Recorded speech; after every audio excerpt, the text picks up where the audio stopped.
আসসালামু আলাইকুম। সংবাদে আপনাদের সবাইকে স্বাগত জানাচ্ছি। আমি ফিরোজ তোহা। শুরুতেই সংবাদ শিরোনাম।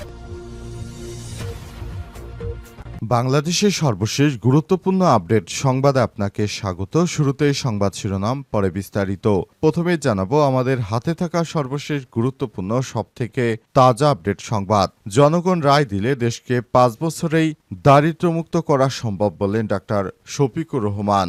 জনগণ সত্যের পক্ষে রায় দিলে ৫ বছরের মধ্যেই দেশকে ক্ষুধা ও দারিদ্র্যমুক্ত করা সহ ইতিবাচক পরিবর্তন করা সম্ভব বলে মন্তব্য করেছেন বাংলাদেশ জামাত ইসলামের আমির ডাক্তার শফিকুর রহমান। আজ রাজধানীতে একটি মিলনায়তনে কাফরুল পশ্চিম থানা জামাত আয়োজিত সুধী সমাবেশে প্রধান অতিথির বক্তব্যে তিনি এসব কথা বলেছেন। এরপর জানাবো শিক্ষার্থীদের যে কোনো চা পাওয়াকে সবার আগে গুরুত্ব দিয়ে কাজ করব বলেন জাকসুর নবনির্বাচিত ভিপি জিতু।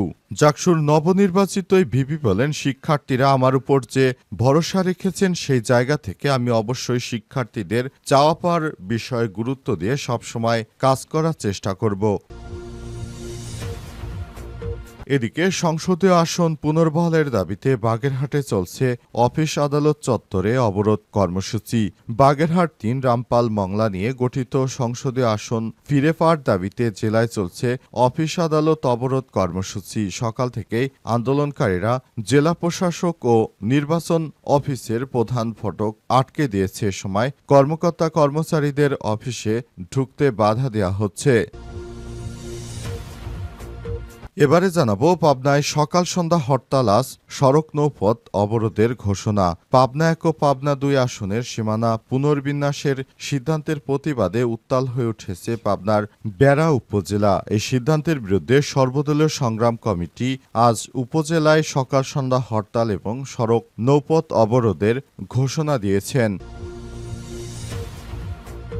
এবং সর্বশেষ জানাবো লন্ডনে উপদেষ্টা মাহফুজ আলমের উপর হামলার নিন্দা জানালো অন্তর্বর্তীকালীন সরকার। লন্ডনে তথ্য সম্প্রচার উপদেষ্টা মাহফুজ আলমের উপর হামলার ঘটনাকে তীব্র নিন্দা জানিয়েছে সরকার। আজ অন্তর্বর্তীকালীন সরকার এক বিবৃতিতে এই তথ্য নিশ্চিত করেছেন। প্রধান উপদেষ্টার প্রেস উইংয়ে এক বিবৃতিতে ঘোষণা করা হয়, ১২ সেপ্টেম্বর মাহফুজ আলম বাংলাদেশের জুলাই বিপ্লবের প্রথম বার্ষিকী উপলক্ষে লন্ডনে সোয়াস ইউনিভার্সিটি অব লন্ডন আয়োজিত কর্মসূচি শেষে রোববার একদল বিক্ষোভকারীরা বাংলাদেশ হাইকমিশনের গাড়িতে ডিম নিক্ষেপ করে এবং কিছু সময়ের জন্য গাড়ির পথরোধের চেষ্টা চালায়। তবে মেট্রোপলিটন পুলিশের চেষ্টায় সেখানে দুষ্কৃতকারীরা কোনো কিছুই করতে পারেনি। প্রিয় দর্শক, এতক্ষণ শুনছিলেন সংবাদ শিরোনাম, এবারে বিস্তারিত।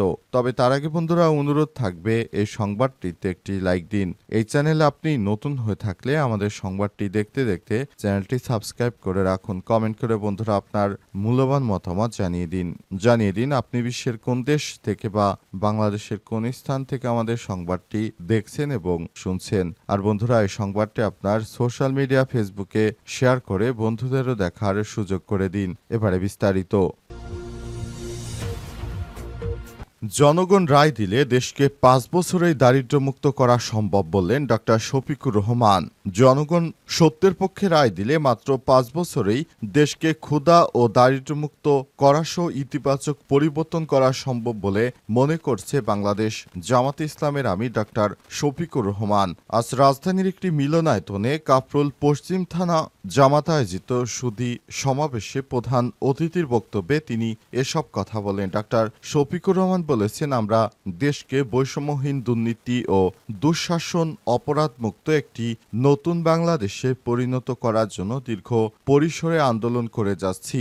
সমাজে শান্তি, ন্যায় বিচার প্রতিষ্ঠা আমাদের প্রধান লক্ষ্য। ধর্ম, বর্ণ, গোত্র নির্বিশেষে সব নাগরিক যাতে নিজের সাংবিধানিক অধিকার লাভ করতে পারে, আমরা সেই ধরনের একটি ইনসাফপূর্ণ সমাজ প্রতিষ্ঠা করতে বদ্ধপরিকর। তিনি আরো বলেন, আমরা এমন একটা সমাজ কায়েম করতে চাই যে সমাজে মানুষ শান্তিতে বসবাস করতে পারবে, মানুষের 4টি মৌলিক অধিকার রয়েছে তা নিশ্চিত থাকবে, যে সমাজে ধর্মের ভিত্তিতে কোনো বিভাজন থাকবে না। সর্বোপরি আমাদের লক্ষ্য হচ্ছে দেশে সুশিক্ষা সম্প্রসারণ করা। মূলত সুশিক্ষাই হতে পারে মানুষকে প্রকৃত মানুষে পরিণত করতে পারে। তাই চলমান শতাব্দীর চ্যালেঞ্জ মোকাবেলায় জাতিকে সুশিক্ষায় শিক্ষিত করার কোনো বিকল্প নেই। তিনি সুশিক্ষা নিরপেক্ষ জাতি গঠন দলমত নির্বিশেষে সবাইকে ঐক্যবদ্ধ হওয়ার আহ্বান জানিয়েছেন বাংলাদেশ জামাত ইসলামের আমির। শিক্ষার্থীদের যে কোনো চাপাকে সবার আগে গুরুত্ব দিয়ে কাজ করব বললেন জাকসুর নবনির্বাচিত ভিপি জিতু। শিক্ষার্থীদের যে কোনো ধরনের চাপাকে আমরা সবথেকে বেশি গুরুত্ব দেব বলে মন্তব্য করেছেন জাকসুর নবনির্বাচিত ভিপি প্রার্থী জিতু। তিনি বলেছেন, এই নির্বাচনে শিক্ষার্থীরা আমাদের পাশে দাঁড়িয়েছে বিদায় আমরা জয়লাভ করতে পেরেছি। সুতরাং এই নির্বাচনের এই জয় আমার নয়, এই জয় শিক্ষার্থীদের সবার, আমার একার কোনো জয় নয়। এ সময় তিনি আরও বলেছেন, আমরা চাই বিশ্ববিদ্যালয়টিকে একটি সুন্দর পরিবেশের আওতায় নিয়ে আসার জন্য এজন্য অন্তর্বর্তীকালীন সরকারের প্রধান উপদেষ্টা প্রফেসর ডক্টর মোহাম্মদ ইউনূসের সরকার যে কর্মসূচি দিয়ে সুন্দরভাবে রাষ্ট্র পরিচালনা করছেন, আমরাও ভবিষ্যতে একইভাবে দেশটাকে সুন্দরভাবে এগিয়ে নিয়ে যাওয়ার জন্য আমরা সব রকমের প্রস্তুতি গ্রহণ করতে শুরু করেছি এবং আমাদের বিশ্ববিদ্যালয়টিকে আরও কিভাবে আধুনিক করা যায়, বিশ্ববিদ্যালয়ে যে সব সমস্যা রয়েছে জাহাঙ্গীরনগর বিশ্ববিদ্যালয় সেসব সমস্যা সমাধানে আমরা কাজ করতে চাই বলে মন্তব্য করেছেন তিনি আরো বলেন, সবাইকে একসঙ্গে মিলেমিশে থাকতে হবে। শিক্ষার্থী ভাই বোনেরা, আপনারা নিজেরাই জিতেছেন। আমার জেতা মানে আমার একার জেতা নয়, আপনারা সবাই রয়েছেন আমার সঙ্গে। সবার ভালোবাসা নিয়ে আমি ভবিষ্যতে আরো সামনের দিকে এগিয়ে যেতে চাই বলে জানিয়েছেন জিতু। সংসদীয় আসন পুনর্বহালের দাবিতে বাগেরহাটে চলছে অফিস আদালত অবরোধ কর্মসূচি। বাগেরহাট ৩ রামপাল মংলা নিয়ে গঠিত সংসদীয় আসন ফিরে পাওয়ার দাবিতে জেলায় চলছে অফিস আদালত অবরোধ কর্মসূচি। রোববার ১৪ সেপ্টেম্বর সকাল থেকে আন্দোলনকারীরা জেলা প্রশাসক ও নির্বাচন অফিসারের প্রধান ফটক আটকে দিয়েছে। সময় কর্মকর্তা কর্মচারীদের অফিসে ঢুকতে বাধা দেওয়া হচ্ছে।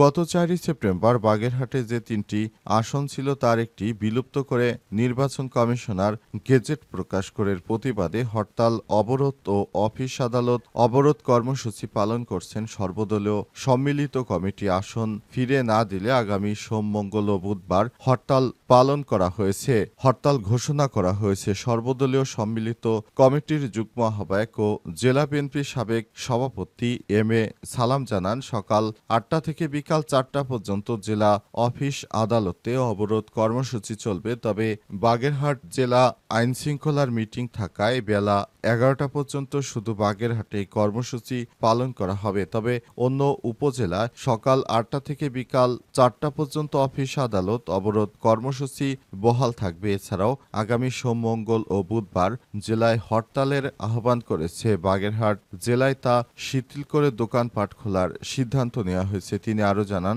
আসন দুর্গাপূজাকে সামনে রেখে সনাতন ধর্মের অনুসারীদের কথা বিবেচনা করে সিদ্ধান্ত নেওয়া হয়েছে। তবে নির্বাচন কমিশনার যদি তার সিদ্ধান্ত থেকে সরে না আসে, আগামীতে আরও কঠিন আন্দোলন করা হবে বলে জানিয়েছে তারা।